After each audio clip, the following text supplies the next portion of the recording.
All right, let's look at the homework 2.6, problem number 10.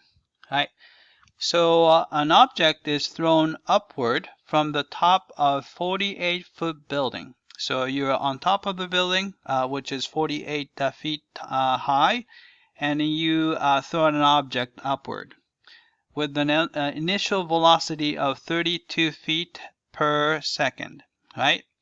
And then we want to, let's see, per second.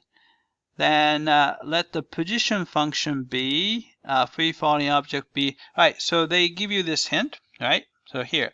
So we can actually start answering. So it's going to be negative 16 t squared. All right, we got that, right? All right, v0 is the initial velocity. So we said that the initial velocity was 32. So we can just simply put 32 for v0. So 32t.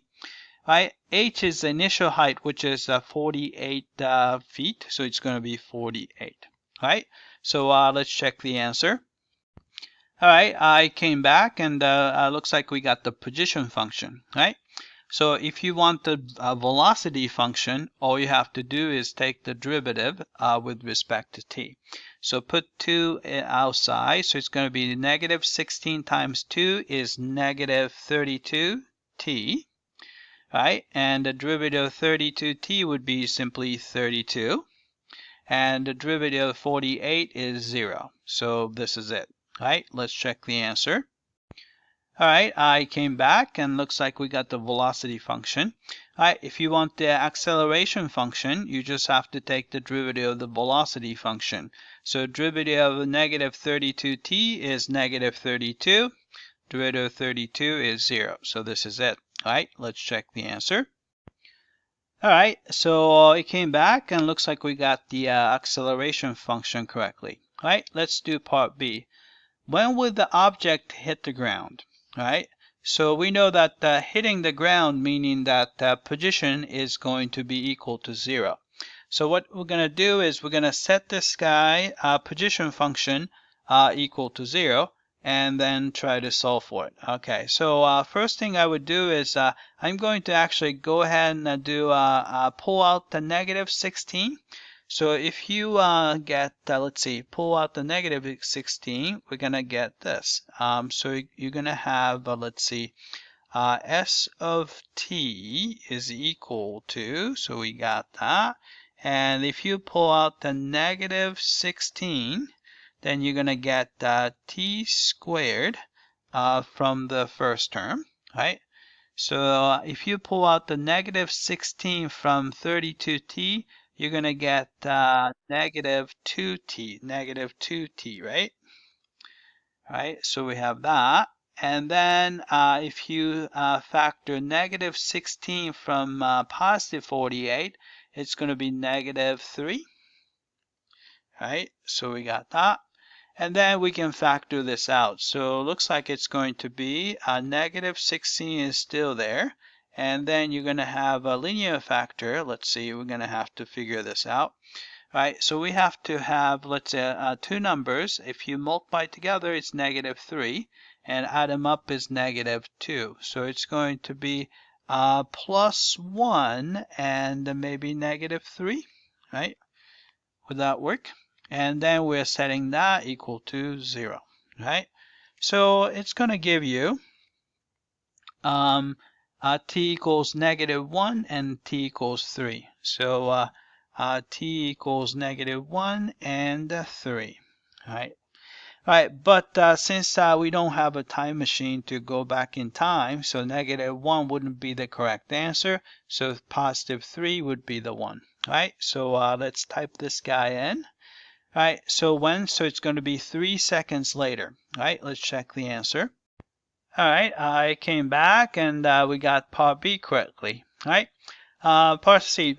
When is the velocity of the object 0? So what you need to do, this is actually, we can do it by in my head, right? In our head. If you set that equal to 0, so it looks like when t equals 1, velocity is going to be equal to 0. So answer is 1. All right, let's check the answer. All right, I came back, and it looks like we got part C correctly. All right, let's look at part D. How high does the object go? right? So at the highest point, the velocity becomes 0, right? Because you throw it up and go up and then slow down, and at the peak, it kind of stops. So the velocity becomes 0 right at the top. So that happens 1 second later. So all you have to do is plug in 1 into the original position function. Right, so if you plug in 1 here, you're going to get the, let's say, negative 16 plus 32 is going to be positive 16. And then if you add that to 48, so it's going to be 64. So it's going to be 64 feet. Right? Let's check the answer. All right, I came back and looks like we got the part D correctly. Right? So it said use the graphing utility to find the graph. Let's try to find it. Maybe we can do it by without using a calculator, right? So since a position function started out at the 48, so you can see that it's going to 48 go up and then come down, right? And it hits the ground at the 3. So this looks promising, right? Right. This one is way off, and looks like this one is way off. Right, this is reasonable, so it's going to be between the first picture or the fourth picture, right? So let's look at the other things, right? So we have, let's see, acceleration function is negative 32. Do we have that? Looks like negative 32 there.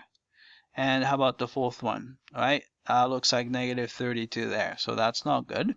All right, how about this one? Velocity is negative 32, so it has a negative slope. Here, this has a negative slope, and this has a positive slope. So we know that the correct picture is this guy. All right, let's check the answer. All right, I came back, and it looks like we got the correct picture. All right, let's do the last portion. I describe the relationship among these functions. The position function is not constant, not linear. It's going to be quadratic function, right? So it's going to be a quadratic function.